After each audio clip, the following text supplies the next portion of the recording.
Intro. Steven wants me to do the intro, everyone. I'm putting him on blast. So anyway, hey, I am a special guest here on my own podcast today because I am such a busy boy. So Wagon Podcast, episode 52? Yes, 52. I still remember the episodes. Here's what to expect from our episode today.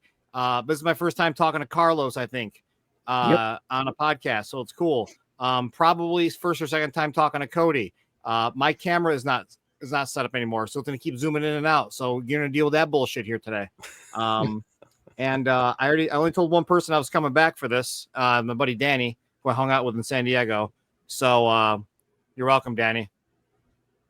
He missed you, didn't he? All I've got. Danny missed you, didn't he? Classic Gary boy. Magic. I'm CFO of Bull Airs now. Whoa. Congrats. Whoa. Congratulations. I do a lot. I'm going to do this because now on camera, I'm looking at everybody. I think. Perfect.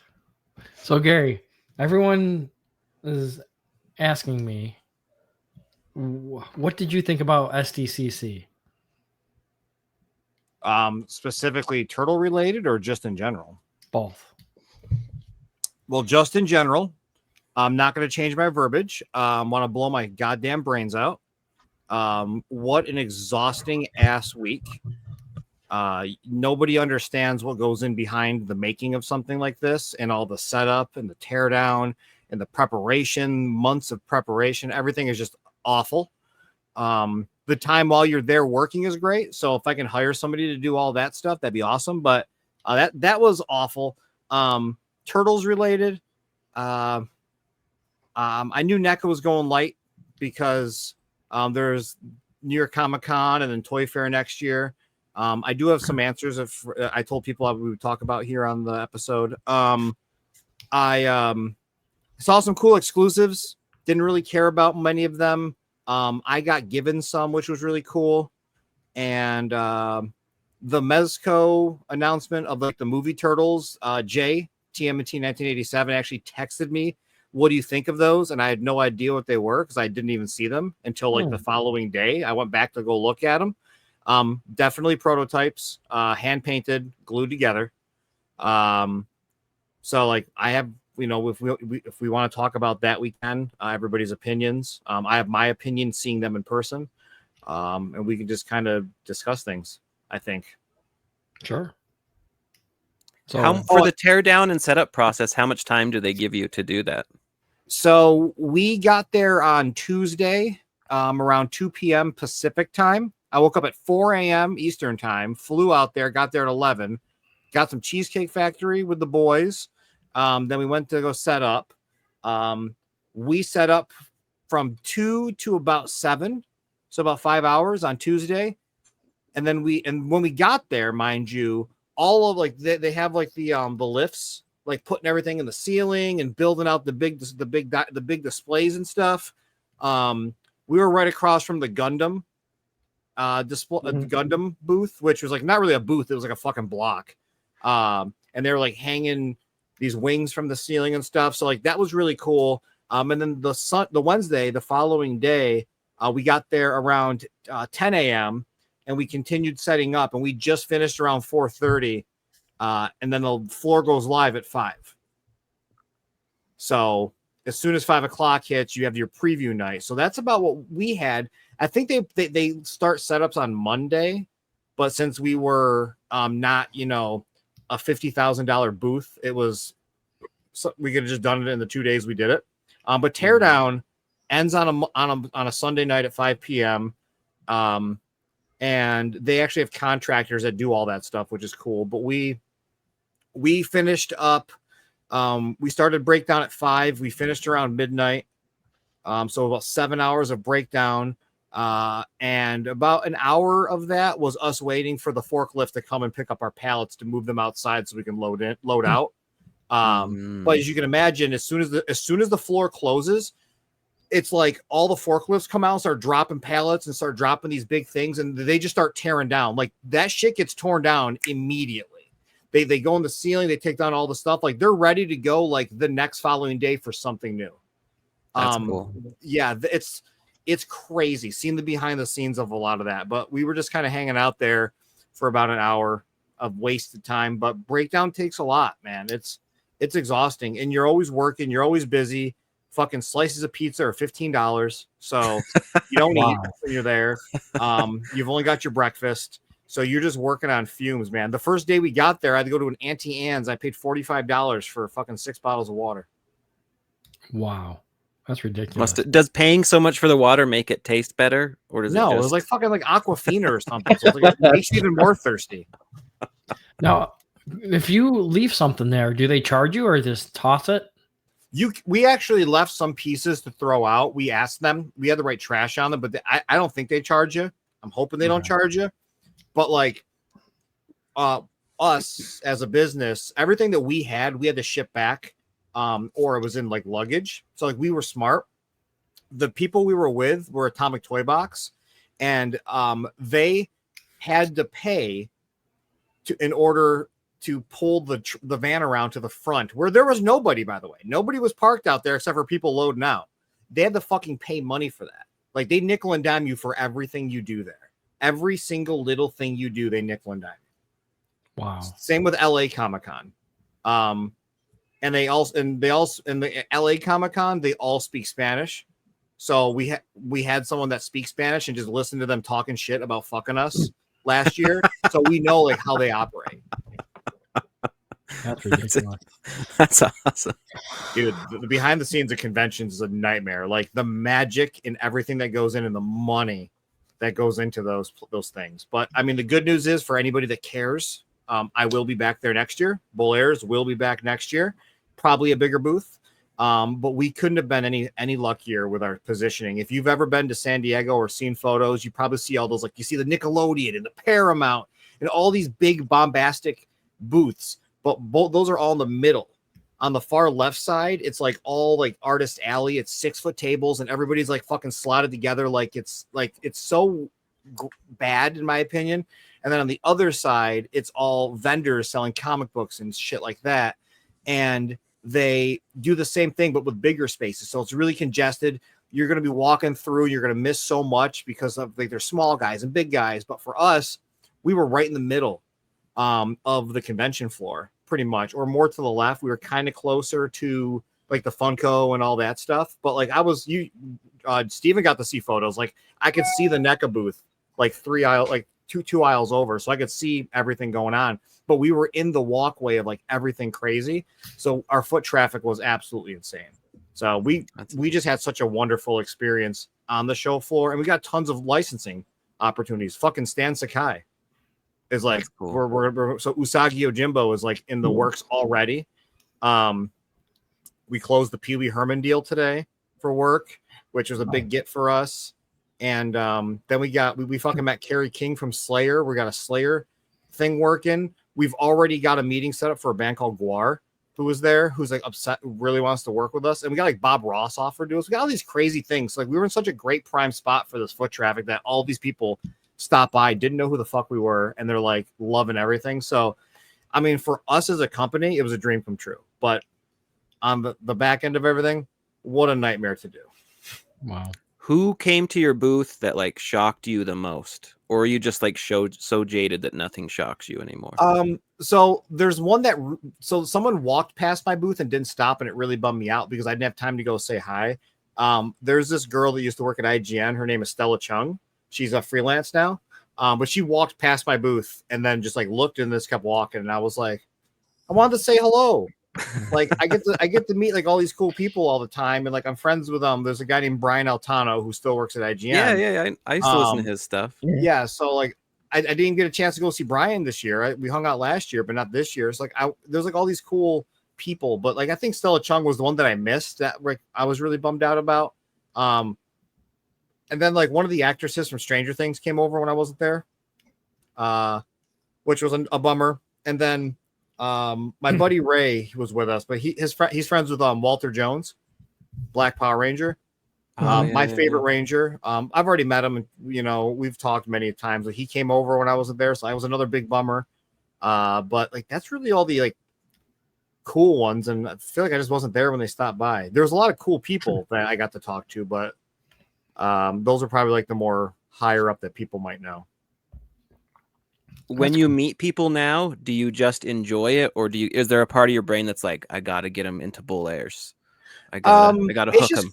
I never try to get anybody in, which is really, really cool. I know it's gonna sound pretentious, and I'm like, I kind of have that about me, but like all these like celebrities and people and stuff like that, like, you know, when you really start meeting more of them or hanging out and stuff, you realize that they are literally just people with fucking jobs. So you don't really look at them any differently, and you just kind of be like, you just like, you know, just kind of like talk, and it's just normal. So like I just keep meeting all these really cool people, and we just talk, and like some I have their phone numbers, or they just message us in DMs, which is huge in communication nowadays. DMs, just Facebook and Instagram DMs with celebrities. Like Joey Fatone from fucking NSYNC blows us up like weekly. Joey is the coolest guy. Like I'm not making that up either. So like, you know, once you kind of that you're just kind of used to it. This allure of like rock stars, untouchables, you know, celebrity kind of stuff, just kind of like goes away, and you just talk to them as people, and that helps you with licensing because they don't want to be fucking pitched. That's not the deal. You just talk to them, and if they like you, they'll be like, oh, I like what you do, and then you go from there. Dope. That's neat.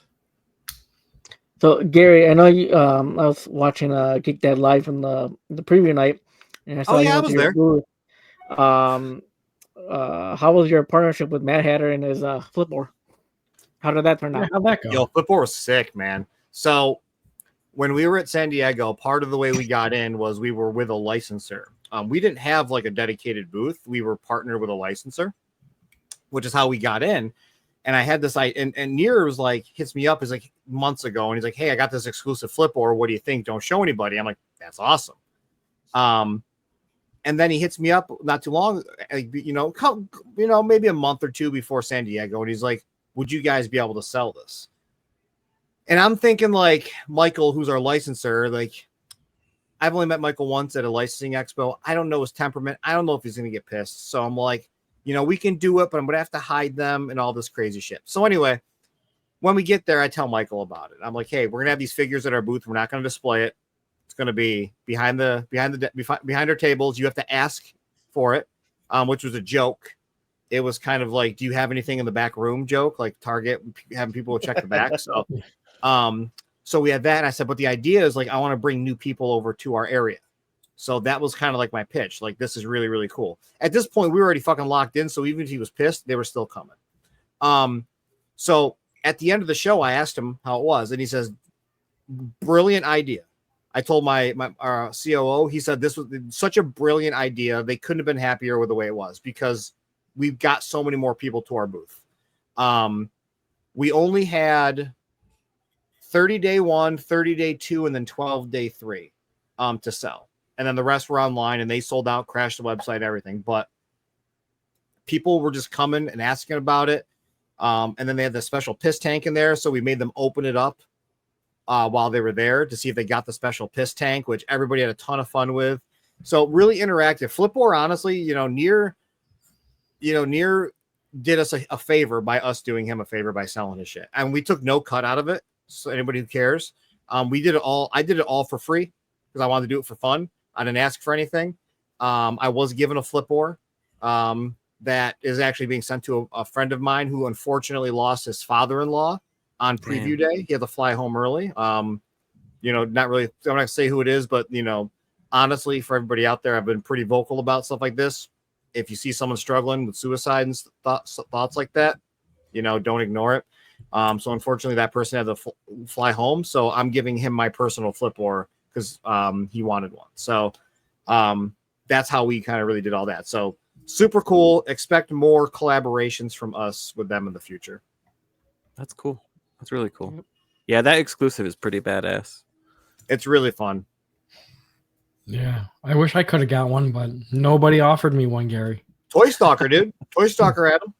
Well, the website crashed. I couldn't get it. Yeah, it went down like a minute. I was like, I got to the cart thing, But I was in a weird situation where it's like we're processing your payment, and I didn't want to try forcing it and end up with like, good news, you bought 12, and it's like, oh my god. Yeah, right. I mean, if you did, you could have flipped them. They actually are reselling on eBay for $250. That's true. And there were people taking photos on the convention floor and posted it, and shit was selling. I could tell because of the carpet. Oh, yeah. Wasn't eBay supposed to crack down on that stuff allegedly, or I have no idea. I don't even fuck with eBay anymore, really. Yeah. So, all right. So it seems like you had a good time at SDCC. A little bit. Did you get much time to just like enjoy the con as like a rando, or is it all business? Oh no, I leave the booth a lot. I walk. So we had 4 people with us, and we would all kind of like take turns. 2 people would just kind of leave, and do things that way. Because we do a lot of networking. When you're networking, you're also walking around and kind of looking at stuff and shopping. The one thing I will say, like genuinely, for everybody out there that doesn't know how this is, asking your friends to pick you up convention exclusives is the most annoying fucking thing in the world. Do you know how many people DM me was like, hey, can you pick this up for me? Hey, can you pick this up for me? It's like, do you understand that there's limited space in my luggage to send shit back? And like, I was already getting stuff. I had to leave all of my surfer turtle packaging at the hotel room because I couldn't fit it because I could not get other stuff in there. So like, I got to like pick and choose who I buy shit for if I even do it at all. Because like the only person I said yes to was the first person, that was Sean Schaefer in the group, but he wanted a fucking like Marvel Snap 3-pack that was this goddamn wide, took up a whole space in my luggage. He goes, oh, you can open it up if you want, which I didn't because I was like, whatever, I'm just gonna throw out my shit. But like, people were like, oh, can you get me this Doc Nocturnal Mezco figure? And it's like, no, do you not understand how hard that shit is to get? As a vendor, you're not allowed to line up in the first 30 minutes of the convention opening. You can't go over there and buy it before the convention opens. You're not allowed to, or else you get in trouble. You have to stay by your booth. And if you do walk around, you can't take photos. You can't stop at booths. You have to go buy something or like go to the bathroom, get food or whatever you can. But like, they don't allow that. And then like the lines are hours long. Like they open it up and they're like, no running. And then just everybody's fucking sprinting towards whatever the fuck they want to get. And then and they build up like, and these lines are just huge, and it's 2-3 hours. And like, I'm there working. I can't stand in line for 2 hours to get you a fucking figure. Like, you want it, spend the $5,000 to get out there to get it. Cause that's about what it's going to cost you. Dude, hotel rooms are $1,000 a night. Jesus. Wow. Yeah, unless you like fucking book out East Jesus where people are goddamn doing the Fenty fold and just fucking, drugged out of their mind on the side of a Jack in the Box. Yeah. Which I will let you know, we stayed at one. So while it was very easy to describe, we stayed fucking 15 minutes away from the convention center, like the east side of San Diego. Still $300 a night, but like, it's just insane for us as vendors. Vendor passes, like the whatever, $750 a person. It's more expensive than someone actually just buying a multi-day pass. Now, do you have to pay for the passes only, or do you have to actually pay for the space too? Oh, we have to pay for the space too. Oh yeah, you pay for the space. Okay. I won't tell you what we paid, but the guy we were with said that he severely undercharged us, and we paid a lot of money. Yeah, I would assume it fetches a huge premium. Yeah. I guess we'll say someone like NECA for their space, probably $40,000. Wow. I'm not fucking with you. Like, that shit is expensive. And Gary, do you pay for like, kind of like in other conventions, like here in Chicago or, GraniteCon, some people were like only there for like a day or 2 days. They're like, do you pay for all days, or you can be selected and just like, I'll be there for one day? I mean, it could be stupid to only pay for one day, but some people. I mean, as a person, I would say pay for 2 days in general, but like as a vendor, you're there. I mean, you pay and you just get in whenever the fuck you want. But then when it comes down to like your booth and stuff, you pay for the whole event. So you're there for the Wednesday through Sunday. So you've got 5 days, 4 days, 5 days. Wednesday, Thursday, Friday. Yeah, 5 days. Nice. And the part that's like crazy is that preview night's a shit show. Thursday and Friday are shit shows because everybody wants to go there and get exclusives. So like those are your busy days. And then you're like, well, everybody's out of work Friday, Saturday, Sunday. So you're probably going to like get a huge influx of people. Slowest days. Everybody literally blows their load the first like 2-3 days. And then it slows down the rest of the convention. That's interesting. Yeah. Still busy, mind you. They do, as all the numbers, 140,000 people on average a year. Not as big as New York, though. New York's 200,000 on average. New York Comic Con's bigger? Yeah, New York Comic Con is a smaller venue with 60,000 more people. It's a even more of a nightmare to navigate. That's wild. I always just considered SDCC was the biggest. Yeah. San Diego is the biggest in regard to like just size. I could be wrong, by the way. I'm just telling you how New York feels when you're there. It feels even with shoulder to shoulder, shuffling your feet, just trying to get to the next thing. You want to get to like one area, it's going to take you an hour just to shuffle that way. But like bombastic, like San Diego is the mecca. It's the big one because not only does San Diego have a convention center, but they like shut down 3 or 4 blocks and there's stuff built outside. They have sets built up. They've got experiences built up. It is not just inside, it's outside. So if you don't have tickets, you can still experience part of San Diego. You just can't go in and buy shit and do all that. You've got things on the side you can do. That's cool. Are you going to New York Comic Con? Are you guys going to be there? Yeah, we'll be there too. Okay, cool. And with a booth? Yeah. Okay. That's cool. Yeah, we're getting to the point where we only got to do the big ones. So I don't got to do all these crazy small conventions anymore. That's big good. time. It's pretty cool. Like I still get offers. I got asked to do a Puerto Rico one today in February. See, now you make them pay you to go. Yeah, well, that's what we do for smaller ones. We've been doing that actually. We've always tried to make that. They've always comped us. Not all like Granite State always comps us, but that's some other ones don't do it. Like I paid for like ZoloCon, but that's like $300. Like that's the average of what you pay. It's not thousands of dollars. It's not bad. Yeah, I want to say Niagara Falls though. Niagara Falls we had to pay for because Tom really wanted to go, and that shit was like $1,500. Was it worth it? Not really. Because like I'm not going to get into the semantics, but you have to go over the border and there's a lot of legal things there's a lot of lawyer fees and a lot of legalities when you're going over the border, inventorying, providing all there's just so much work that goes into it. And then when you get there, you don't like, we didn't even sell anything. We just went there for promotion. So got it. So still got to get all those fucking lawyer things done. But dude, it's going over the border for anything sucks. Going anywhere outside the US sucks. They keep trying to book us in like South Africa, Dubai. And I'm like, no. Go to Dubai. Go. Come on. We need to see like you on some crazy plane, like going over like a plane tour. Come on, that'd be cool. Too many planes crash over there. And go indoor skiing or something like crazy. I live in New York. Why I gotta go indoor skiing? I got outdoor skiing. Fucking you gotta do the 9 months full, out of like, the year. Dubai experience.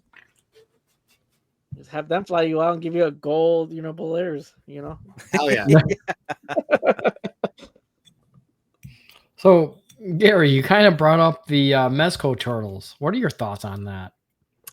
Pointless. I mean, everybody knows my thoughts on the current Mezco turtles. Way overpriced for what you get. Just in general. They're cool, but the new ones, I don't look at them and I'm like, yo, I fucking need these at all. They like you see them in person and they just look like NECA turtles with different facial expressions. Like I don't feel the need. They have that Mezco shortness to them to where their legs aren't as long. Because when you look at NECA ones, their legs are a little bit longer. Just in visuals. But like at the end of the day, man, like they didn't show articulation really. So I don't know how they're gonna pose, but dude, I just don't. they're gonna be $400 fucking again, and I don't see it because we already have good movie turtles. So that's kind of my thoughts. I'm more interested to see what faces we get. Counterpoint. I think I'm excited. Like, I haven't been like a huge fan of the movie turtles. I'm excited for the Mezco smoothness of like how well they move and Points? articulate. Yeah, Like you can do like stuff like this. Like there's no effort. That you hear that beautiful pop. yeah. Oh, I know the Cody pop. I know you. I'm thrilled. I'm thrilled with that. Like so. Like I want to get these movie turtles. I don't want to spend $400 or even more dollars at this point because we don't even know if they would just be $400 at this point. They could be. Yeah, they could go up because of tariffs. Yeah, because there's some of their single figures. They're like above just like $100. Wow. But that's what lures me in. Not even necessarily how they look, but just like how they move. That's the draw for me. Yeah. Though Mezco does, I do think they don't do themselves any favors, like because people were talking about it, like how they looked, like you could tell they were just like slapped together in person, and it's the same thing. Like how they put out the shredder, and people were just like, "That ain't it, dog." It's just like, no. Why? Was Shredder at San Diego this year? I didn't even bother to look. yeah, he That's was. I think it was the same one that they introduced last time. Yeah, because I just saw the movies. I literally walked over to the movies, and then that was it. Because I think it was the way the booths were set up was NECA, Tamagotchi, Mezco. So like, I spent most of my time at NECA talking to the guys, and I didn't go to Mezco that much. But I walked by Mezco, once or twice. I posted photos in the group, but I didn't actually stop to look at anything else besides those movie ones because I really wanted to like inspect them in person. So I didn't even notice the shredder was there. I think did they announce a new Casey as well, like a red shirt Casey? Yeah, gray sweatpants, red Casey. What Does Mezco have any like that named people that like, because like like NECA, like Trevor, Aaron. Does Mezco have any people like that, or is it all? I don't think so. I don't think so. This year and last year, I mean, it's like the people that work the Mezco booth are like fucking bouncers at a club. Like that's the kind of people that are there. They're just I've heard people's dudes. stories about it's not the coolest experience there. No, it's really not. They got great displays, but not the most talkative people. Yeah, so I've just always wondered because they don't seem to have like, because obviously like I don't know his name, but whoever like the Mezco, his like name is like Mez something or whatever. It's John Mezco. Like it's something like that. But it's like I've never heard of like anybody else otherwise. So it's like they're an interesting company. So but you didn't know about like the Casey and Shredder, Steven? No, I knew about the shredder. He looks a lot better than last year. But I didn't know about the red Casey. Is it just a different shirt? It's just like different clothes and stuff. Yeah. You probably saw it and just like thought it was. You're like, Casey. yeah, I'm not gonna get it because they had him airborne, right? They had him doing his fucking jumping attack. So can't somebody just make a shirt and I can buy it? Yeah. Oh yeah. Okay. But the thing is the availability. That's why they're doing another one, because the availability was so low on the first one being an exclusive last year. Last year's San Diego exclusive was Casey Jones, so they're bringing them back with a different colorway so people can at least get them because the demand is there. Yeah. So that's the Mezco thing. I swear to God, everything sells because like they've even built up a thing. Like I'm not even convinced most Mezco fans even like every figure. They just know that you don't have time to waffle on it. You either buy it then or you don't, and most of the time you won't have another shot. Yeah, I think that's how. What's their little fucking bug guy? Oh, the Mezit or whatever, or Gomez. Yeah. Like, it's like the Gomez silly ass figures. Everybody buys them.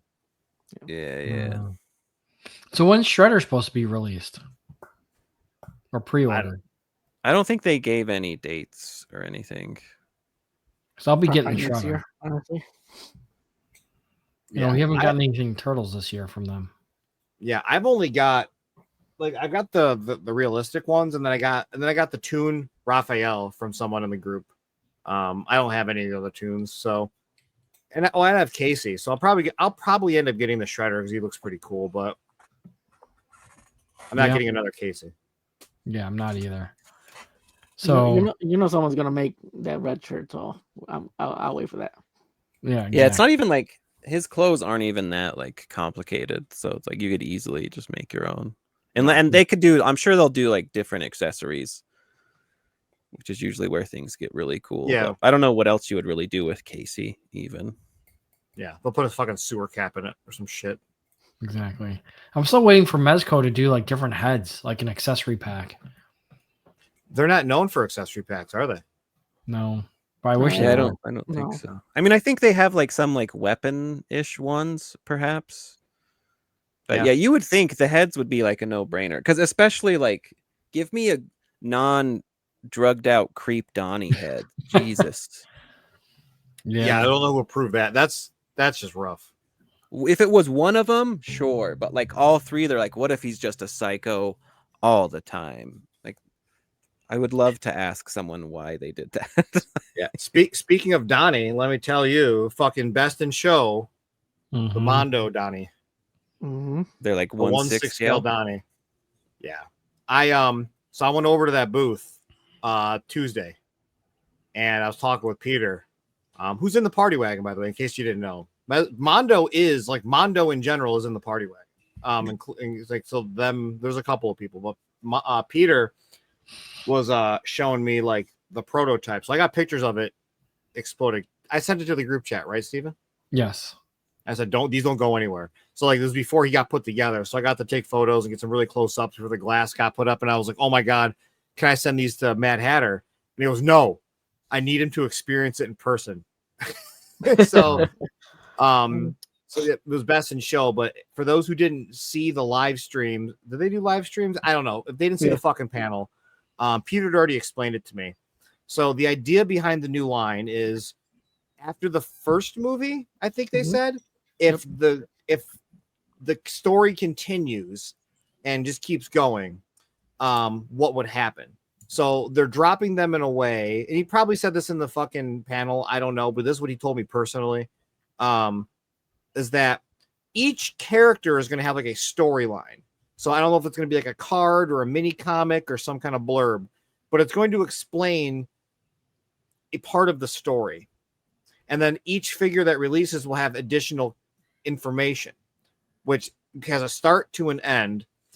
And the idea is like, their idea is that once you complete this set of Mondo 1/6 scale turtles, you'll never feel compelled to buy another Ninja Turtle figure, or at least 1/6 scale figure. How tall like are 1/6 scale turtles? What was that? How tall are their turtles? They're 1/6 scale turtles?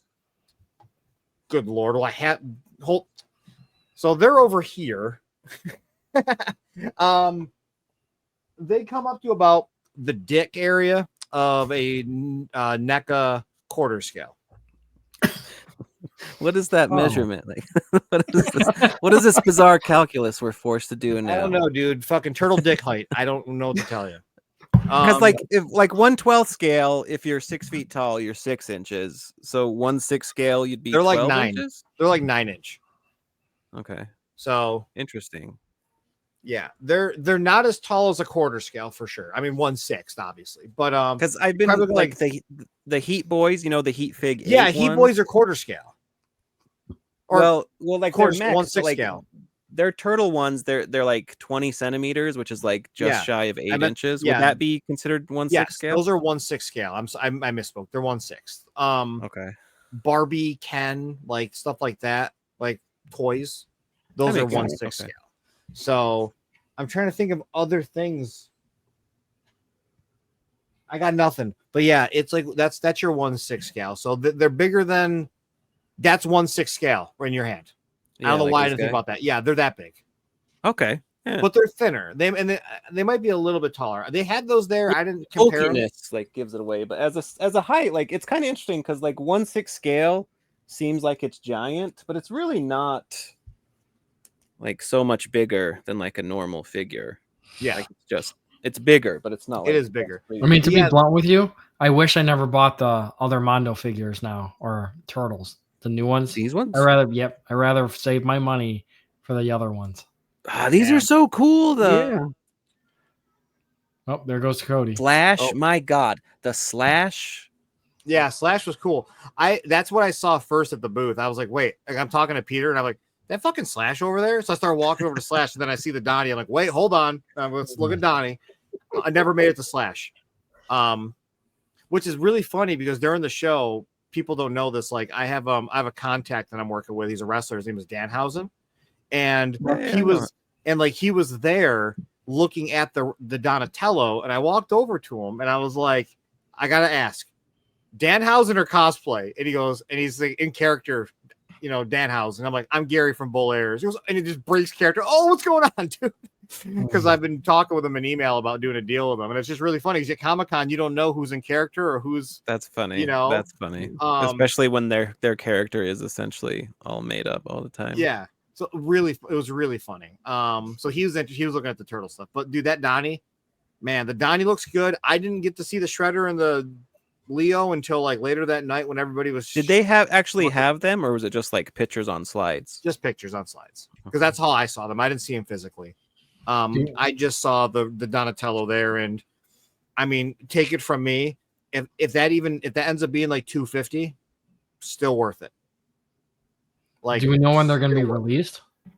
They didn't give it a release date, but it's definitely next year because it's at that final stage where it's going to go into physical hard copies to see articulation and tweaks. Do you know because I know with like these guys, I think I was talking to Peter like a long time ago. He said like the plan was to like always be keeping these in stock. Are they meant to be something like that, or just more like get them when you can and never? That I did not ask. I never even considered it. Okay. If I was a betting man, it can go both ways. I think it'll go the way of a lot of their stuff, like their X-Men line. Where is X-Men line essentially Mondo exclusives are the hard ones to get, but then the other ones like are more standard. Yeah, like from what I've seen, I haven't gotten any, but it seems like they haven't been like too insane to get if you're just getting the normal ones. I would say like that because because everybody's gonna want to have all four. You're gonna have to have all four figures. So going Donnie Shredder Leo or Donnie Leo Shredder, like right in the beginning, you're gonna have such a huge gap between Mikey and Raph that people are gonna want to be able to get those figures. Yeah. So yeah, that's cool because I don't mind stuff being expensive as long as it's like you have a chance to get it.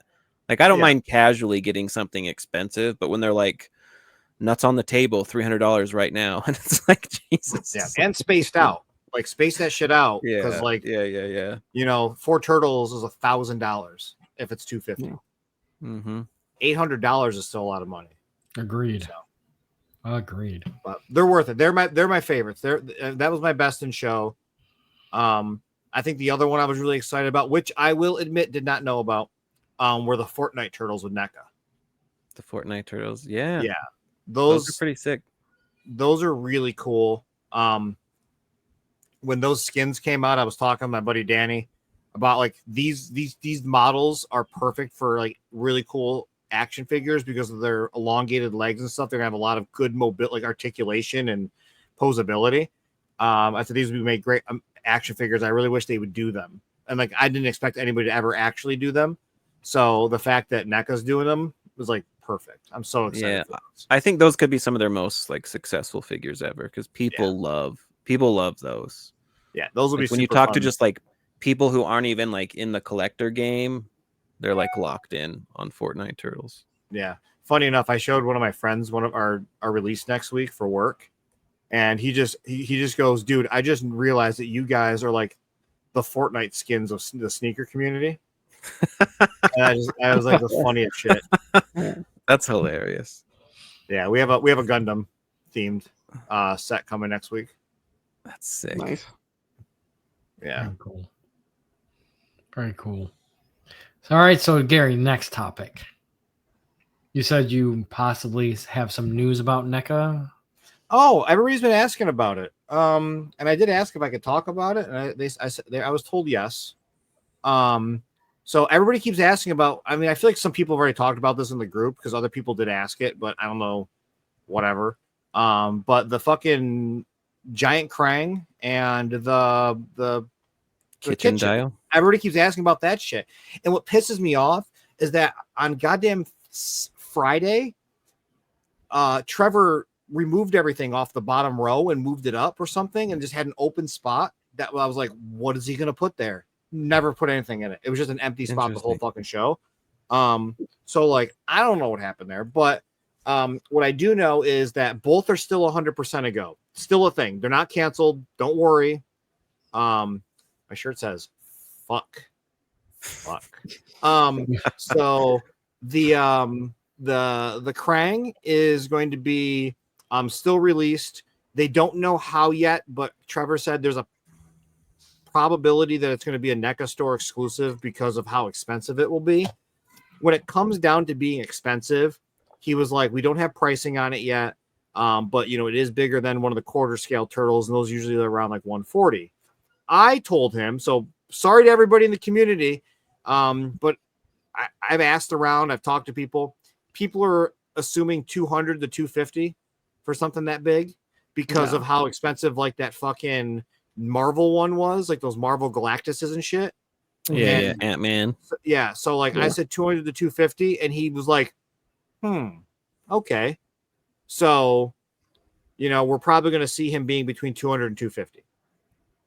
Because that's, as I said, that's what the community was kind of feeling guesstimates on.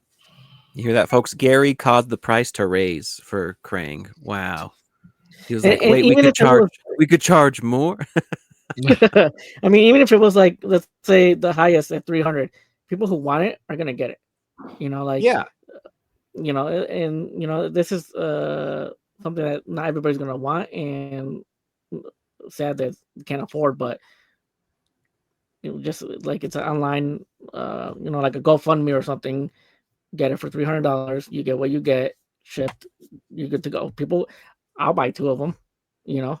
Yeah, because I like they're fucking big. Everyone, like if you hold, like they are taller than your NECA street scene dial, so like they are significantly bigger than you think. So they might go up to 300. I don't know. It all depends on what like fucking Mango Mussolini does in the next year or two, with shit. Is that why they're like holding off on it? Because it's because of the tariff prices. I don't know what NECA's doing with tariff prices, but I've had a couple of conversations with companies, with things in general. I will not allude to anybody, but it seems that some companies are figuring out ways around this idiot's bullshit. I've heard of various means. So like if you in the factories or best friends, you can work shit out. So, you know, but I mean, it all depends on who's working the docks as well. If someone wants to be a fucking asshole, they can be an asshole. They've been an asshole to us as a business for zero fucking reason, like literally zero reason. But yeah, that's kind of where those are at. Same with the kitchen. We already know is going to be a shop exclusive. But what people don't seem to realize, I'm finding out, is that lower production items is more expensive than higher production items. You don't necessarily have to pay more money for more product. It is really weird that like a lot of the money goes into the setup and the teardown of how much they have to pay employees at the factories.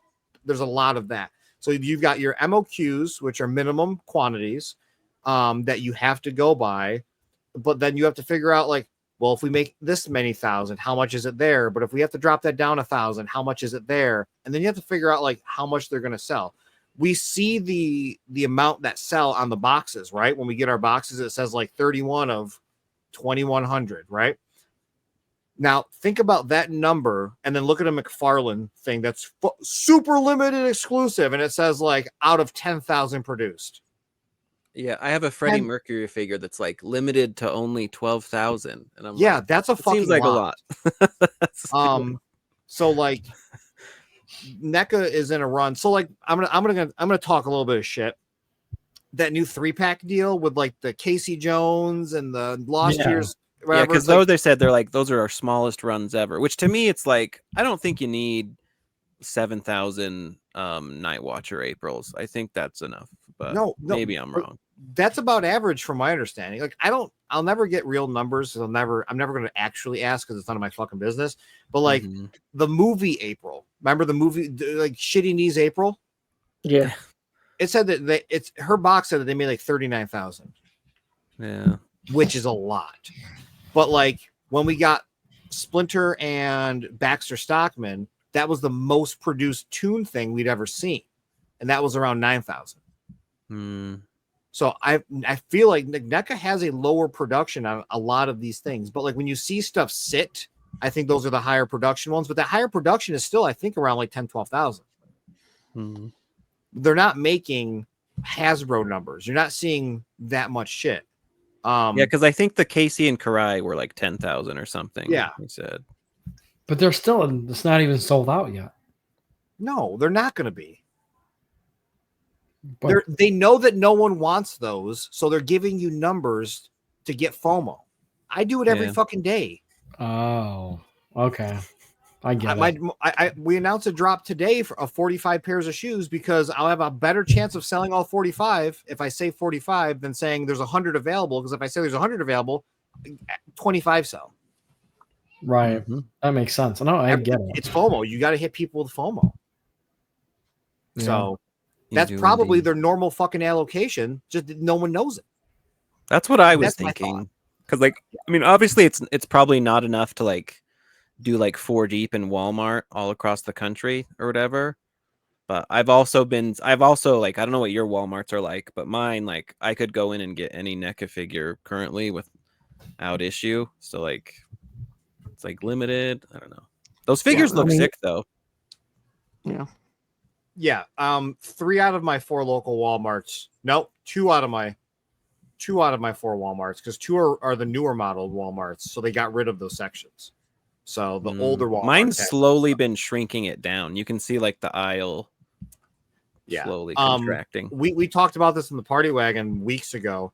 My closest one got rid of their collectible section pretty much, like the wall where it all was. And they like the replaced movies it with or whatever. Yeah, so that's all books now. So like I still have, look at this. I still have the stack here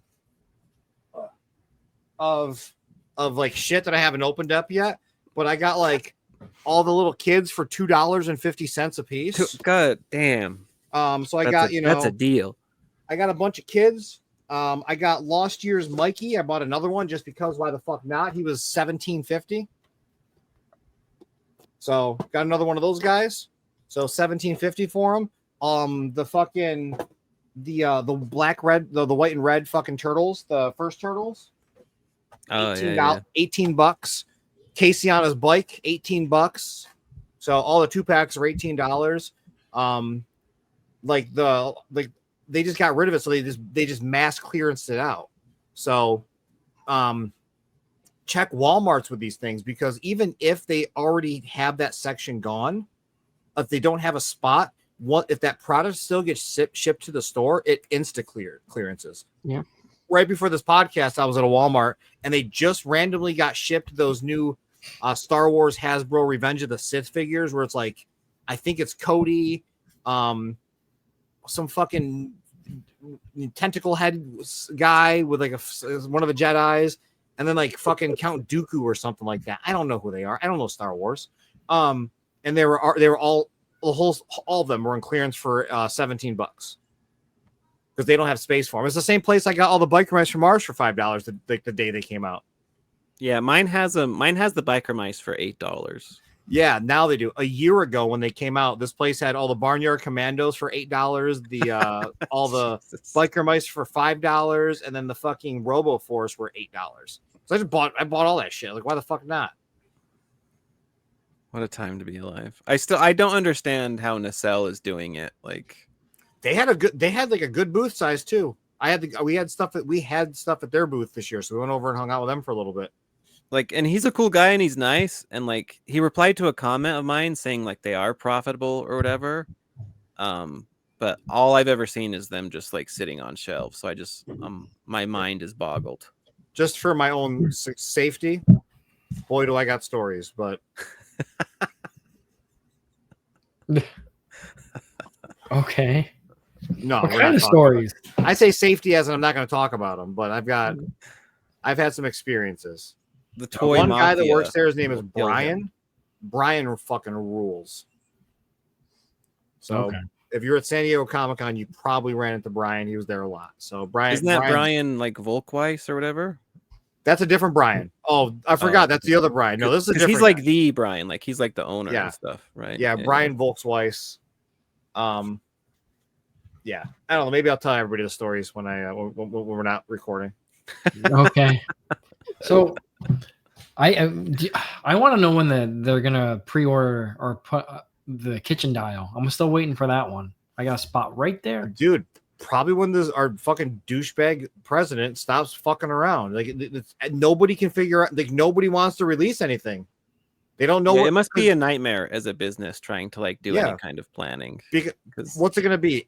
6 to 8 months post pre-order. We don't True. know how much it's going to cost to get them in 6 to 8 months, so no one wants to fucking do anything. Yeah. Good point. Do you think that's why? Because generally this year it seemed like past years there was like new stuff every day. There was exciting new reveals, and then this year it seemed like, nah, this is it.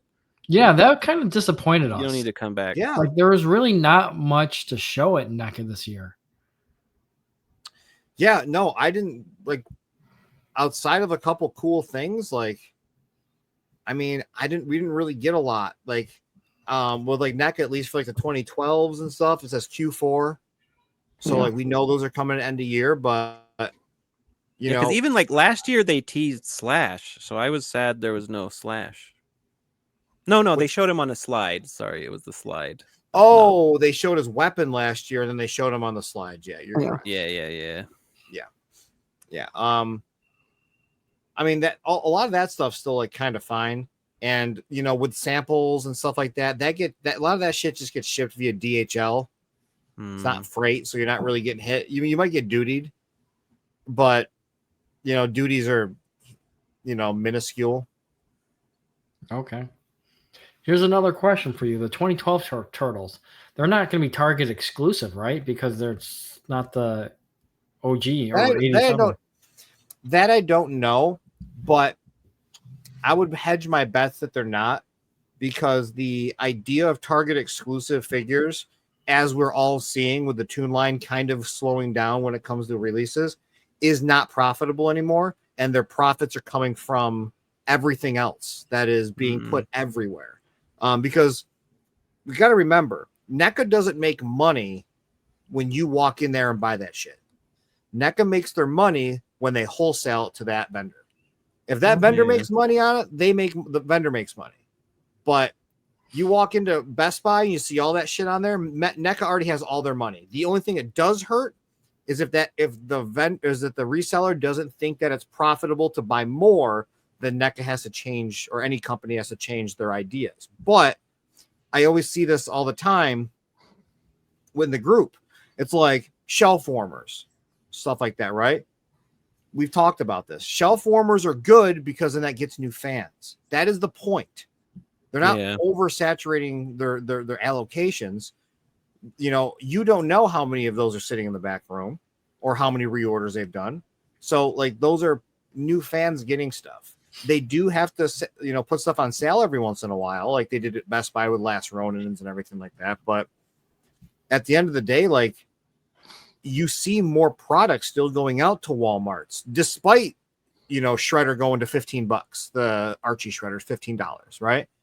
Like, they're still getting more. There's still stuff coming in. They're still seeing value in it. So that's where all the money. I just assume they have to clear out the pipeline sometimes because they're like, we got more crap coming. So yeah, when you see those things happening, that's what's going to happen, because like they're clearancing out the Shredder right now. Belly Bomb will be next, but what we've got is it Chote, who's now just hitting. Yeah, I saw him at Target, and he's already at Target, but he's going to be probably Ace at Walmart Thong anytime Duck. now. You got Ace, you know, sexy Ace. Speaking of sexy Ace, I hung out with Ace from Ramen Toy. They're at San Diego Comic-Con, equally as sexy. He brought Musk with him. He goes, "Can I display this at your table?" I'm like, "Brother, I ain't got room." I really wish I could have, but yeah, you're gonna see that stuff clearance out to make way for new product. But what they pay, they either break even or make a little bit of money on some of those clearance prices.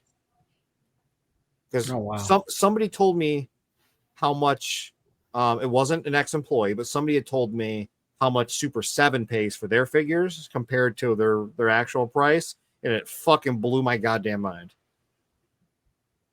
Wow. I mean, look how they're doing now. Given the price that we have to pay, I would have figured they paid a lot more. Let's just say when those companies wholesale those fucking things, or like they clearance out those things, I really hope that they got close to that deal that they paid Super 7 for. Yeah, look at what's happening on Amazon. They're pretty much half off, or not Amazon, Big Bag Toy Store. You know, $60 for 4.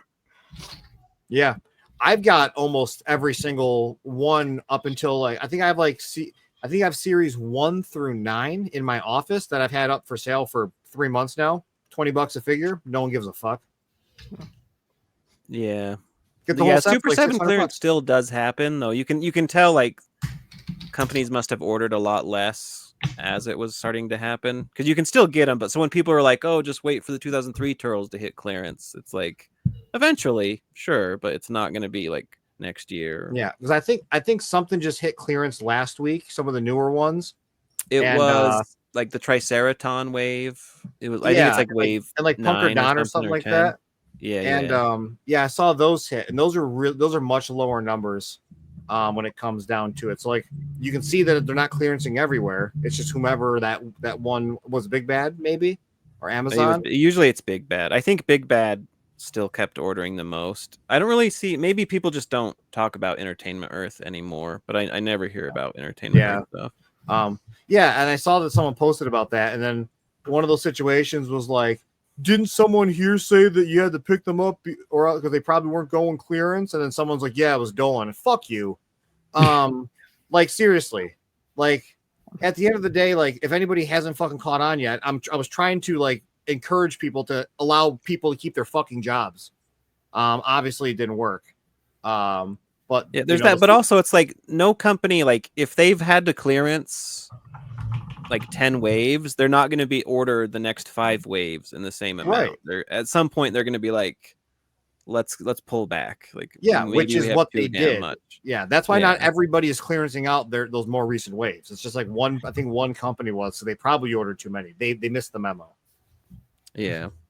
So, but hey, we saw what happened with Super 7. 75% of their staff gone. Yeah, that's rough. That really sucks. Yeah. It does a lot. I don't know. As I'm getting older, I'm starting to slowly realize like how dumb people are in general. Just in general, like the lack of like critical thinking and common sense of like that stuff. People just don't put 2 and 2 together. Like with Krang, right? I had to ask for Krang. Obviously, it's not done yet because of the tariffs. Like, yeah, and it's a clear correlation. And they don't want to show it off because they don't know like what's going to happen. But people are like, it's canceled. It's like, no, it's not fucking canceled. You know how much money went into those molds to make that fucking thing? Yeah. True. I just wish they would have released it last year. They wouldn't have had this issue. I mean, there's a lot. Dude, there's timelines. There's approvals. Nickelodeon or Paramount's notoriously hard to work with, so they probably couldn't approve it for the year. They had to make sure it was too packed. There was too much coming out. Maybe there was something similar that they thought was too similar with another company. And there was complaints. Like there's so much stuff in the background. Yeah. Good point. Yeah. Like that's just how it works. They don't want to like shadow everything. There's a lot of like background moving parts. But huge shout out to Skydance for buying out Paramount. Did that go through fully? Yep. Yeah, on Tuesday. Tuesday. Monday. So I wonder if that's good for people or bad for people. It's good for me. That means negotiations, baby. Yep. That's good. Good for dude. We've got fucking PandaCon license. We got Stan Sakai coming up. Fucking what's that shit called? Treasure Monster Toys. Jonathan House. Working with us. We've pretty much got we got fucking Samurai Pizza Cats, Biker Mice from Mars. I was literally about to mention those Samurai Pizza Cats. Sick. This is an exclusive. We just essentially met with the Tremblay brothers at San Diego, and prior to that, I had a meeting with their licensor. So for SWAT Cats, so we got SWAT Cats coming. So Cowboys Moo Mesa. So we pretty much got every fucking anthropomorphic animal you can possibly think of besides Ninja Turtles at this point that have like interacted or something around that time. So it's only a matter of time till I relock in that fucking Ninja Turtles license. Mm-hmm. We're revisiting. We're going back. That's good. Wish you luck there. Yeah. I'm hoping, man. I'm really hoping. A lot of people there love us, and we've got a lot of people rooting for us. You guys, you, all three of you. I'm making you root for us. But we got a lot of like people that are just like, wanting us to do something in that space again. We never did anything official. We just did the inspired by stuff, and we want to do real official stuff. That's and elevate the brand. It's been funny because like if you look at like most TMNT merchandise, it appears they're like, you're making toothpaste, of course you can slap TMNT on it. So it's always strange to see them like not allow something. It's like, why? You let literally everything else through. Like who cares? Like they don't like money, I guess. Yeah, that's the thing. And I feel like this is a fucking broken record, but like I've been talking with like a lot of like when I would talk with the people with the Tremblays, like with the SWAT Cats and every other thing we talked about this past week was like Bull Ears isn't a business that's gonna make you billionaires. Like that's not what we do. Our goal, like at the end of the day, is to elevate brands. Like to make something, just a little bit more special. So like, we're not going to make 500 pairs of shoes, which is not a lot, by the way, in the grand scheme of things, but that's still like barely anything compared to everybody else. We're going to make like 100 pairs of shoes. We're all going to get some kind of money, but the idea is that we want to make sure that like we're respecting the property and making somebody feel special, right? For what they have. And that's always been the goal for things. And like you see stuff happen, like you've got these like mellows, those Puma mellows, right? Mm-hmm. And I saw so many people wearing those at San Diego Comic-Con. Fucking shitty recolors. Like they're so dumb. You look at them and there's nothing on them that's TMNT except for a fucking logo and like colorways. Now I get colorways. Colorways are cool. People love colorways, but and the stuff we make is fucking sometimes gaudy as shit. But like it's just such a disrespectful item. It's like they literally do that for the money. And the same thing happened with the Freddy Krueger shoes, the Adidas's. Like they did the fucking turtle ones, right? And they look like Freddy Krueger shoes. Like those ones. Like I like those. I love the shell toes. Like I think they're cool ass shoes, but they're not Ninja Turtles at the end of at all. No one's gonna see those and say Ninja Turtles. No one's gonna feel super special a year from then because they got one out of 50,000 pairs of shoes that they produced. And like we always try to like make someone feel special for a long time and to pass that special feeling onto other people. So like I wear so many pairs of our shoes all the time because I just steal them from work. And no one ever asks me shit. No one ever says anything. But the minute I put on my fucking sewer stompers, which are themed like Ninja Turtles, not official, not branded, just kind of the colorways and some of like the visual aesthetics, I always get compliments. Always. I was picking Tom up from the airport on Tuesday, and I was it's funny, I was cleaning out the back of the Cybertruck so we can put his luggage in. So I'm standing on the fucking flatbed, and the dude behind me is like, "Yo, those shoes are fucking sick. Where'd you get those?" And it's like, I made them, So like it's advertising, and like it's like you don't want to oversaturate a brand. And we said it before on this on the podcast. That's what happened in the 90s. Turtle Mania crashed because they fucking put the Turtles logo on everything, and no one gave a shit anymore. It just got so boring. It got so overplayed. People saw it too much, and then just stopped caring. I didn't. God damn it! Yeah, it's coming back. Yeah.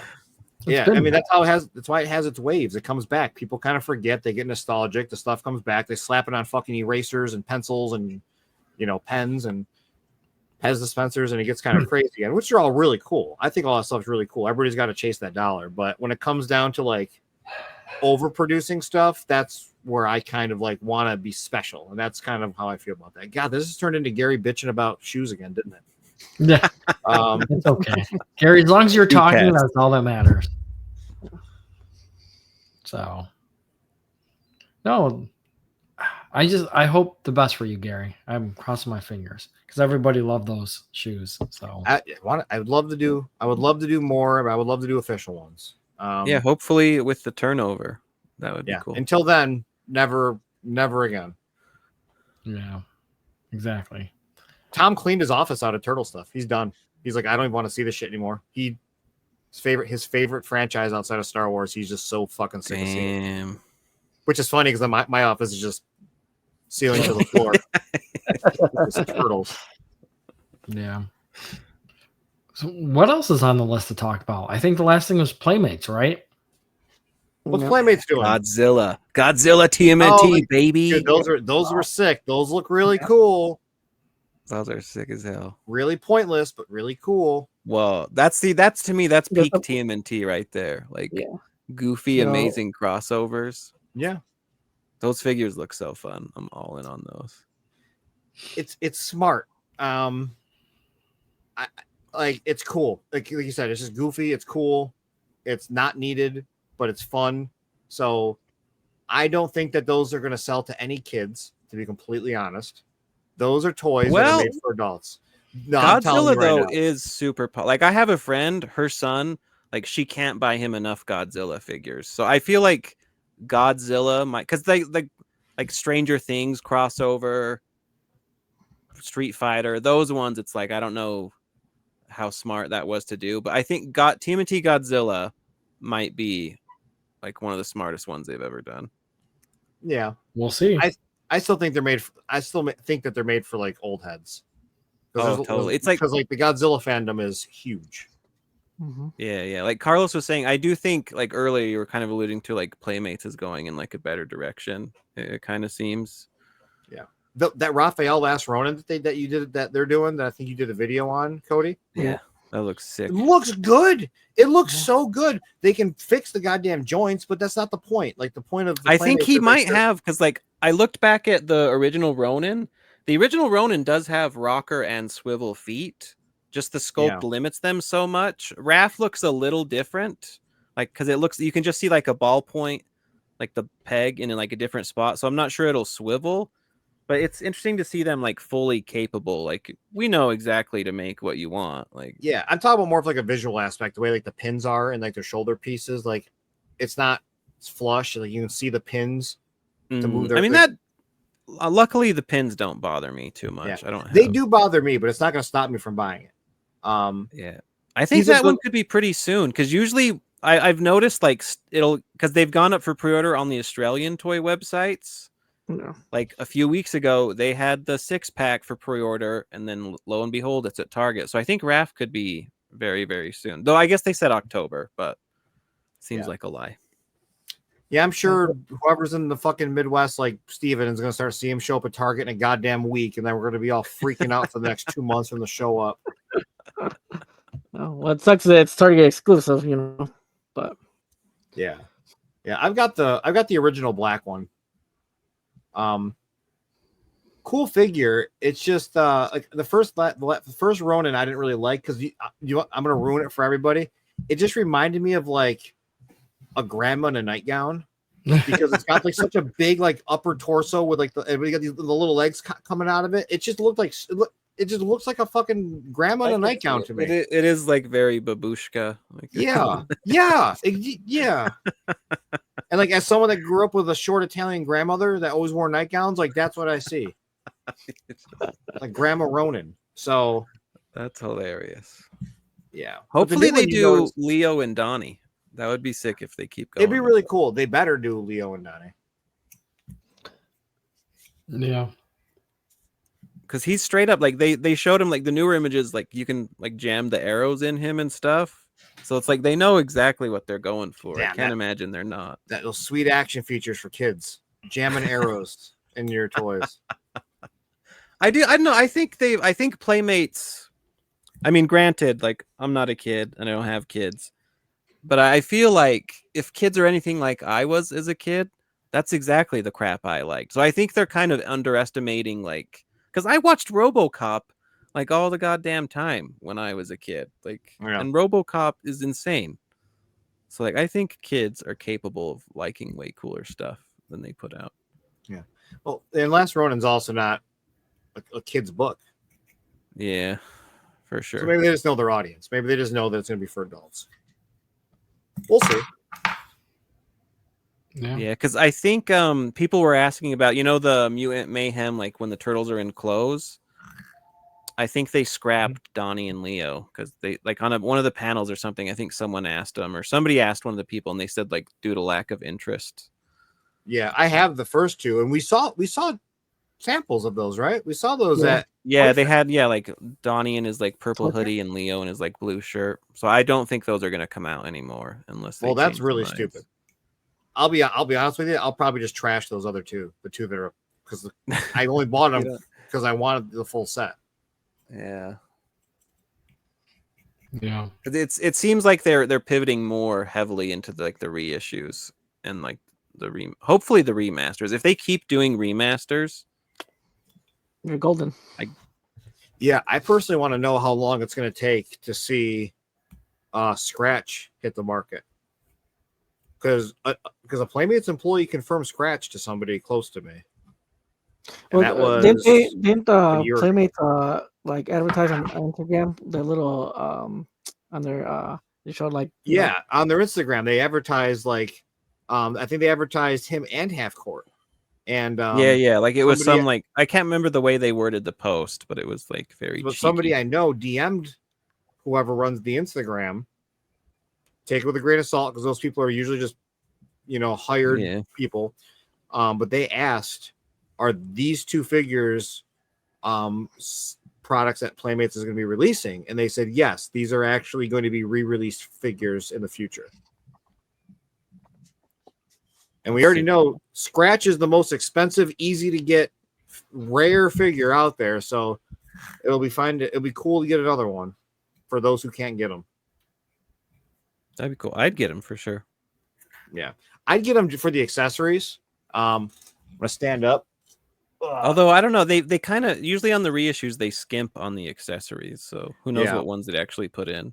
Yeah, because I would like to have like two accessories in their hands. So like I would love to have Scratch holding something at least, because now he's just like, oh, I've got nothing, and like I don't want to. I'm not spending the money on on accessories. But the accessories are crazy. Like you might as well just buy the whole damn figure if you're buying accessories. Like people price those out just as crazily. It's like $600 for like a fucking one piece, and it's like size of a toenail. I'm surprised people don't like 3D print or resin print turtle accessories. Oh, they do all the time. You can get a lot of those for these, but like I'm in a couple collector communities that are like vintage stuff, and just like the fucking people in there are like get so mad about people that 3D print or like create pieces for their stuff. Like even they if don't want them to make knockoffs of it.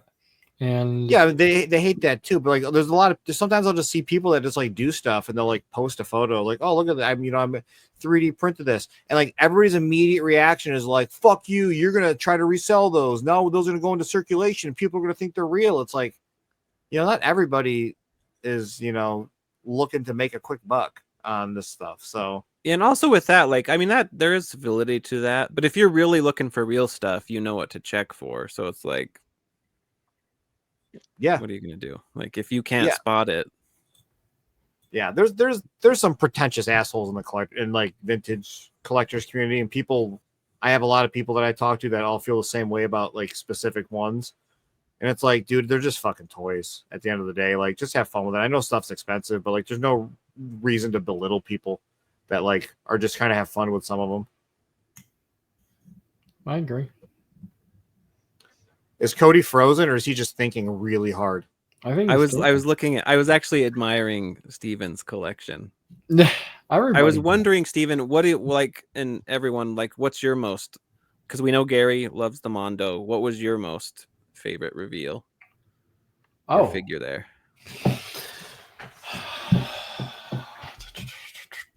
Well, I like, honestly, the Shredder from Mezco. I was excited about that one, just because they redid it and looked a whole lot better. Interesting, because if I remember rightly, you weren't like a Mezco lover. I believe. No, I'm not, but I was excited about it. Really was, because it's like we have the good guys, now we need a bad guy. It's true. So, yeah, thanks for asking. I would have said his favorite in show was probably like the exclusive Monster High Elvira, but I guess I can't read Steven that well. What about exclusively new reveals? Because Shredder technically disqualified. Honestly, nothing other than that. It just I think SDCC was a fail this year for turtle reveals, except for the Mondo stuff, in my opinion. Carlos, You didn't like NECA's Nobody? NECA's Nobody? Yeah, Nobody. Nobody. He's when he was next to like Karai and New Casey. Oh, just no. an all black figure. Yeah, and the cape. Which is funny, as I saw that figure, I thought Todd Hubbard, who goes by NECA Nobody on Instagram. Yeah. That's I was waiting for that, but I never saw him post anything like joking about that. I mean, I did like the reveal right at the end NECA did for Shredder. Oh, Shredder with the static posed arms. Yeah, that was bizarre. Like that was just sitting in like behind the NECA booth, Ace Duck was last year, just sitting in the back, just waiting. I didn't even see it. Like he took him. Yeah, I mean, it doesn't seem like they showed it to anybody. Like no, they just like did a picture after. Maybe they cleared space for the Shredder train that they're gonna do, and they just decided to pull back. They put it back into the station. Yeah, you can almost guarantee we're gonna get that Bebop and Rocksteady too. Yeah. They were saying like in one of the booth tours that they always want to do like a variant Rocksteady and Bebop each year. Yeah. Always got the variants of Bebop and Rock. That's gonna be the most variants out of everything. Like we're gonna have more Bebop and Rocksteady variants than we are gonna have Turtles. Probably. Now I just wish they would release new figures, like new characters. There's gonna be new Turtles coming. Oh yeah. In the new molds, the new pinless Archie molds, but yeah, I mean there is stuff coming. I do know that there's like another. I don't know for a fact, but I just know the way that when I say stuff to Trevor, how it usually comes to fruition, like the Unmentionables became a thing. There's this really cool 4-pack idea that I sent to him. That's all 4 turtles in their suits with the top hats. Someone in our group, I forget his fucking Leo Denver, I think is what his name is. His profile photos that. Yeah. He's the one that actually had me. He's the one that actually asked me about it originally. So, there's a possibility that those will be like a later on release, or they're like in early production. May not happen. I don't know. A lot of stuff gets made and just doesn't get approved. That's not good. That's a waste. You need to influence them to make the Mutant Apocalypse Turtles from 2012. No. Yeah, that's where it's like you get like Mad Max Raph, Robo Donnie, yeah, old hippie Mike, and like hulked out Leo. Come on, those would be sick. I want the the episode where they go back in time and they have like Elf Mikey, like Barbarian, Raph. I want those 2012. I want to see those. Those would be really fun. God, they could go so many places. Like my hope is that 2012 becomes the new Toon line and they just go deep. They're great. Because the reason they're so good is because we've never had highly articulated 2012s outside of like Rebel Techs, which are like what, $300 a figure now. Yep. Yeah, I And think they're they're they're even better looking than the Rebel Techs. Yeah, well, too. Rebel Techs have like, they're one of those figures that have like obnoxious joints that like don't look good. Like they're good joints, but they don't look good visually. Like looking at like I was watching them put up the 2012 display like before the show started. I was watching them put the figures up and everything. Dude, those are great. Everything about those just looks so good. Look at my photos in the party wagon. Like you can't even see joints on those. Were those ones fully articulated, or are those ones like those are final products? Now they said they're going to be released this year. Do you think they're really going to be? I don't think so. Oh, come on, 2012 for Christmas, that would slap. Like blow their whole load on like all 4 turtles, and then we've also got Foot Soldier and Shredder. I don't know. They'll push it. I mean, unless that's the plan, put them all out and then they're done with the line. What they need to do is release it on like a 6-pack or 8-pack. No, well, they said they'd be singles. Yeah, they're definitely going to be singles. If they did an 8-pack, you can imagine everybody in the fucking group would be bitching up a storm. $300? I would buy it. I'd buy it. Well, it'll be like that. Was it 2012 SDC when the first cartoon came out? The 8-pack. Yeah, because wasn't it like they did it? It was like the old carrying case. Oh yeah, the original 8-pack of the 4 turtles. Yeah, and the 4 bad guys. Yeah, I have it. It's up there though. That's a pretty wild set. Like that's a cool set. Yeah, I don't have that set. I have the figures from it. I don't have the set. Yeah. See, I think they do something like that. Why wouldn't they? They should. That's what I was hoping for. Honestly, and I think 2012 they're cracking into a new audience of nostalgia, so I think it makes sense to split them out. Yeah, I think we're in a weird situation where there's so many fans now that there are just so many vocal fans in a negative space. So I know they don't care about comments. They don't read comment sections. I do know this for a fact. But you know, we see it happen a lot where people like money is, you know, king. Price is a big deal for a lot of people. It doesn't matter what kind of value you get and how much you're getting. That final dollar cost is really hard to swallow when you're talking about NECA, because NECA has so much negativity behind them with their shipping issues and their fucking Donnie's Lab email and all that shit, right? So it's easy for people to turn on them. And the reason I say that is because like Mezco is $400 and no one fucking cared about that price. But it's really easy to bitch about NECA. So for them to do such an expensive pack, people are just going to complain. Yeah, which I know. I think from my experience, like, and maybe I've just always been lucky. I feel like NECA's fixed their shipping in as much that stuff is shipping out. I think they're still shipping duplicates of things. Well, didn't they just change their shipping with was it Diamond Comics or whatever it's called? Yeah, the Comic-Con stuff. Like, do they ship that Comic-Con shit out real quick after the show? Yeah, I got mine. Yeah, like I hope they stick with them. So you know what also is confusing about NECA is the rewards. Yeah, aren't they expiring soon or something? I think a lot of people's expired already. Don't get me started. Some of mine expired, not all of them, but it also like it doesn't really like make it clear necessarily.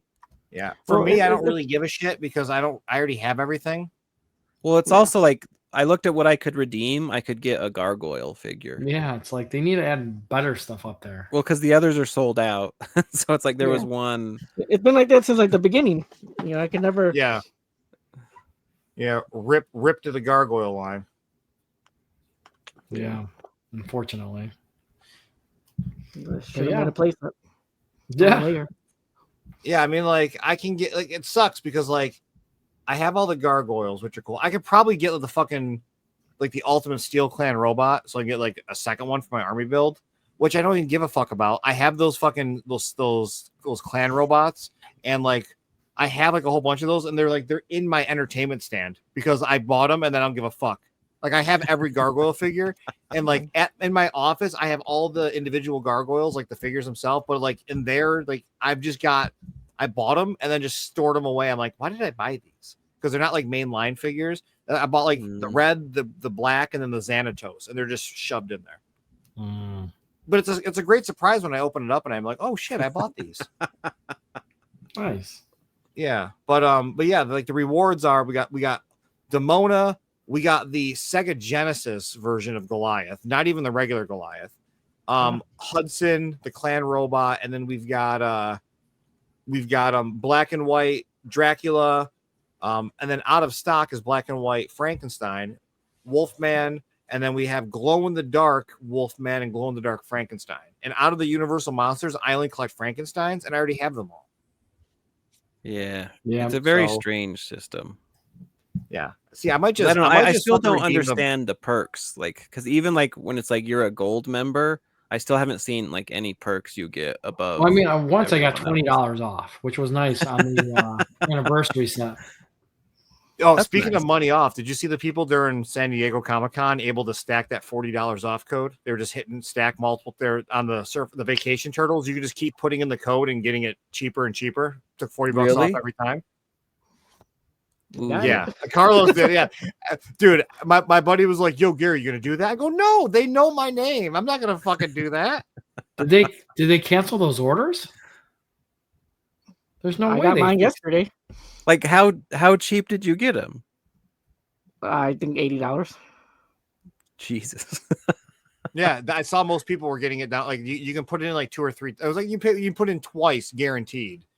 But damn. I didn't realize that, and because I know they took off like the tariff charge at the time. Yeah, it didn't seem like they did too well. As cool as they were, it didn't seem like they sold as well as they expected. Well, because they're releasing them on Target, and I like the Target version better, to be honest with you. Oh, with the recolors. Yeah, but we didn't know that at the time. I don't think we didn't learn that pre-order. You didn't know that at the time. True. Yeah, because like anything like you give a $40 coupon on, I would imagine is not selling like hotcakes, because nobody's going to be like, what if we make $40 less on these? Yeah. So remember that coupon went out. That coupon went out like late, right? And I don't know if they like made a mistake on pricing originally, or like they were expecting a huge rush. Like remember Kevin Eastman sold out right away. Yeah. I think they were expecting a huge rush this year, and no one gave a fuck. So they're like, "Oh shit, $40 off!" Like, yeah, because I don't imagine they planned it, because there's no way you plan giving people refunds. Like, no, what was the total price for full price? Do you remember what shipping? Before or with the coupon? With the coupon, because before it was like $210. I saw, I think. Yeah. Let's see. Because at the show when I bought it, I paid $161. That sounds about right. I mean, after the coupon, I paid $150. Yeah, Carlos, this isn't a question for you because you cheated the system. You know what? The NECA gods helped me out this time. Full price was. Oh, this isn't showing me with the refund. This because before they gave me the $40 refund, it was $189.98. Okay. And so then 40 off of that.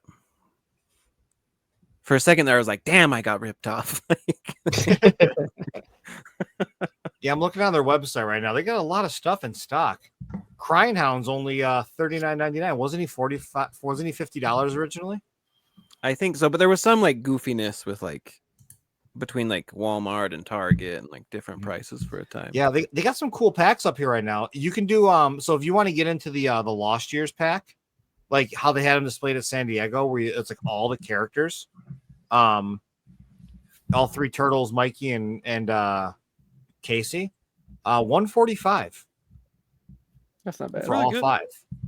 So that's actually cheaper, because if they're $35 a piece, 5 times 35 is more than that. It's like 170, right? Yeah. Yeah. So I don't know. Do you think interest is waning specifically in turtles, or what I think just collecting is just simmering down from its previous highs? I think collecting is simmering down right now for our current situation. Let's also focus on like they're in a situation where they're going to be doing these variants, they're doing these recolors, they're doing a lot of that. That interest is always low. And because we know like as soon as you get outside of like the regular stock turtles, like interest like plummets no matter what it is almost. Yeah, like remember how everybody was rushing for Haulathon this year? Let's not forget Haulathon was a lot of people were trying to get stuff this year. Yeah, even those recolored Punk turtles. Didn't we get the recolored Punk 2-pack of Leo and Raph? Yeah, we only that got was last year. The Leo and Raph recolor was last year? Yeah. No, that was this year. That was this year. Like the early this turtles, year. The 4-packs were last year, right? Yeah. No. Oh, the Haulathon 4-pack this year was the Mirage Unmentionables. Last year was the Punk turtles. Yeah. And so like the new 2-pack. And then this year we got the Raph and Leo recolor of the Punk turtles, and people still like went after those. So I think we're in a situation, I'm going to be optimistic that we're just seeing so many releases that we aren't really focusing on the stuff that is actually selling, that is selling out. Because when did the Stump Turtles come out? Was that fall? Stump Turtles was last year. That was fall, right? I believe. Yeah. I don't know where I was going with the rest of that. I'm just saying, I don't think interest is waning. I just think that there's so much out there that we're not seeing as many people get the same stuff because there's so many options of different things. Yeah, and like if you don't like turtles in a beach outfit, yeah, you're just not gonna. I still got to open mine. I have yet to open it. They're cool. I put mine on the shelf. They're not on my NECA wall. They're actually on my side wall, which I've redone this way. I've gotten rid of my blimp and I put more shelves up because I've run out of space. I just need to figure out space. I have so much shit. Yeah. Do you have like totes in the garage or in the basement jammed full yet? No. Everything so you haven't got there yet. Everything is here, and then I have a closet that's on the other side of my camera, which is pretty stacked full of extras and sealed figures. Because I can't help myself when I see these things on sale for so low. I'm like, I gotta buy them. They need a home. I feel that. Stores love you, Gary. Fucking Best Buy had last running foot soldiers on sale like 3 weeks ago for $17. Those foot soldiers are damn good though. Nobody can fault you for buying them. And I had $20 in Best Buy credit. Of course I'm gonna buy more foot soldiers. It would have been crazy not to. I just bought it's funny. So I bought a new iPad Pro for Tom. I gifted him an iPad Pro, put that on my Best Buy card so I can get all the points. So I got $65 for that. And then I just bought a Galaxy Fold 7 for a new phone. And I got a $150 Best Buy gift card for that. And then I financed the rest of the price of it on my Best Buy card to get the points as well. So I'm gonna get points on that. So I'm just banking all this money right now. And boy, once those last run of foot soldiers go back on sale, I'm gonna have a fucking army. Were you trying to get 100? Dude, I'm gonna clear them out. I've only got 5 now, but I'm gonna buy more because I can. Because I need one more Mirage foot soldier for sure. Yeah, I don't have room. My Mirage display is fucking full up, both of them. Some of your Mirage, I'll take it. No, your Mirage foot soldier. No, we shot before the show. We've got April's just hanging out over here. Yeah, look at that color. You see the color difference on them pretty well right there. Yeah. I got this over here, the one I broke on stream. Y'all remember this? Where I broke the cowl on stream. Did you ever get a replacement? No, yeah, that's why he's on my desk. Because I bought another one because it was pissing me off. So I bought another one, put him up there. Carlos, did you see me do that? Did you even know what I'm talking about? Yeah, I saw it. I was like, of course, on live. Yeah, on a live stream. God damn it. For those who didn't see it, I split the cowl. Fucking blowout, man. I split the cowl on this trying to take the head off. Yeah. So cool. Well, I think that's it, right? We got nothing else? The Gary show of talking like crazy is done, I think. We miss you, Gary. Don't worry. You're welcome back anytime. I'm busy. Yeah, Steven will try to pencil you in. You know, Yeah. we'll see. Pencil me in. Well, Move we some do things have around. to, before we do close it out, we do have to do a follow-up show because at the Toy Tuber party that I was at, which was insane, by the way. Let me just tell you, if a terrorist blew up that party, y'all wouldn't have any news or anybody creating toys for a while. It was Jay from Geek Dad Life who put it on, fucking Peter from Mondo, fucking Near Mad Hatter, Jonathan from Nostalgia Unboxed, Tom Zilu, sculptor for NECA and Mondo, Trevor from NECA, Kyle Peterson, who is a YouTuber, fucking Pixel Dan was there. Yeah, Dan was there. Dan. So Secret Galaxy Dan, who I used to work with at Microsoft, which is hilarious. Really? Yeah. Him and I were like in meetings together, and we never knew we didn't know until like we were talking about it one day, like what we used to do before these careers. And he That's told me, funny. I was like, wait a second, I know you. We've been in meetings together. Because he's like, I think in Massachusetts or Connecticut or some shit. So like he was in my area. So anyway, yeah, the two Dans, Pixel Dan, Secret Galaxy. I think Dave Wonder was there. Mega J Retro, and then other people I might not even know, like that you might know. But we were all there. That was super fun. I forgot the reason I was bringing it up, but we were there, and that was crazy. There's a live stream, Carlo said, so go check it out. Yeah, I think they didn't put it up immediately, but I think they just put it up. Okay, I will. I'm going to be on Geek Dad Life in the upcoming weeks for his podcast. I think it's like a Sunday night podcast. I don't know when they do it, but either way, I'm going to be on it. That's what I do nowadays. I'm just on podcasts. I don't do my own like this. Go figure. So I'm on the podcast circuit. So I'll be doing that, but yeah, whatever the point I was going with there, I'm just gonna end it off with like it was really cool to hang out with everybody and talk to people. Like it was really fun. That's cool. Nice. I'm gonna be forgetting somebody, and they're gonna be real mad I didn't bring them up that I knew. But Kyle Wadiga, and Ryan Ting from Hasbro, previously Hasbro. So yeah, that was cool. That was cool as shit. But yeah, we'll have to do this again soon. Maybe I'll talk about other things. I don't know. We will very soon. All right, everyone. Well, thanks for being here, and we'll chat next time. Thank you. See ya. Goodbye.